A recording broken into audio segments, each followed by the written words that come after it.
साबिक रियासती वजीर व BRS leader T Harish Rao ने इल्जाम आयद किया कि chief minister Revanth Reddy star footballer Lionel Messi के साथ फुटबॉल खेलने के लिए 100 करोड़ रुपए खर्च कर रहे हैं, जबकि गुरुकुल स्कूल के तलबा व तालिबात समेत ग़िज़ा से मुतासिर होकर दवाखानों में शरीक हैं। हरीश राव ने आज दवाखानों का दौरा करते हुए समेत ग़िज़ा से मुतासिर होकर ज़ेरे इलाज तालिबात की आदत की और इनकी सेहत के ताल्लुक से दरियाफ्त किया। उन्होंने ड्यूटी डॉक्टर से मुलाकात करते हुए इनके इलाज व मालिजे के ताल्लुक से मालूमात भी हासिल की।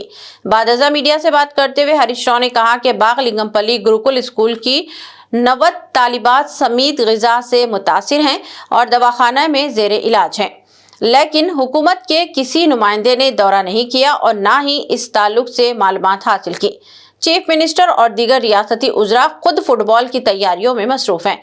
उन्होंने कहा कि फुटबॉल खेलने पर 100 करोड़ रुपए खर्च करने के बजाय इन्हें बच्चों के लिए एक अच्छा हॉस्टल तामीर करना चाहिए था और इन्हें बेहतर ग़िज़ा फराहम करने पर तवज्जो करनी चाहिए थी।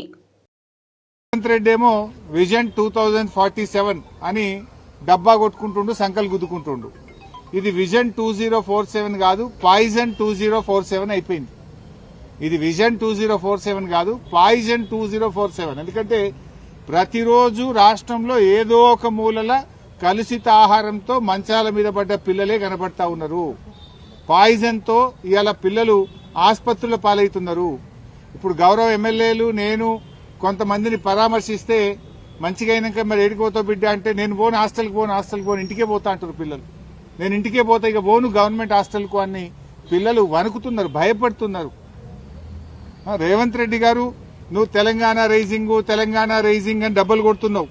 ఇవాళ తెలంగాణ రైజింగ్ కేవలం ఆ ఫ్రంట్ పేజ్ యాడ్లు, పేపర్లలో ఫ్రంట్ పేజ్ యాడ్ల మీద, టీవీ అడ్వర్టైజ్మెంటుల్లో, హోర్డింగ్ల మీద మాత్రమే తెలంగాణ రైజింగ్. కానీ ఇక్కడ పిల్లలు మాత్రం ఆసుపత్రుల్లో మంచాల మీద ఫాలింగ్. నీదంతా హోర్డింగ్ల మీద రైజింగు. గురుకుల పాఠశాల, ప్రభుత్వ పాఠశాల పిల్లలు ఆసుపత్రులలో బెడ్ల మీద ఫాలింగ్.